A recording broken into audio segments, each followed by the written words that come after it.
Hello, today we'll explore the simplest way to interact with GitHub. Imagine you need to download a project or fix some files on GitHub. You are at a computer where Git isn't installed, and you can't or don't have the time to install it. Or maybe you're still unsure why you'd need to install Git on your operation system. First, let's see what we can get on this computer. We'll open Safari, go to GitHub, and in the URL append the username of the repository owner we are interested in.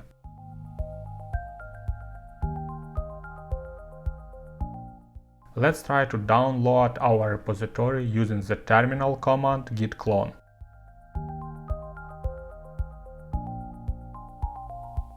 As expected, we get an error since Git isn't installed on our system. However, we can download the repository another way, as a zip file. Click on code and then download zip.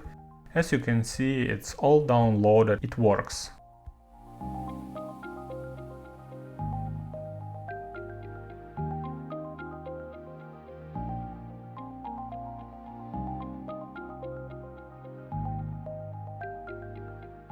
If you need to edit a file in the web browser, you'll need to sign in and work in your repository.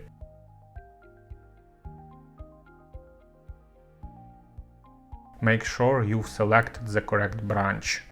Click on the pencil icon, make the necessary changes.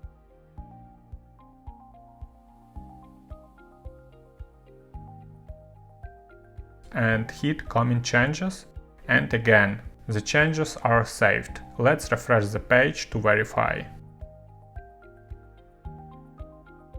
Editing file in your repository via web browser isn't the best practice, so only use this method when necessary.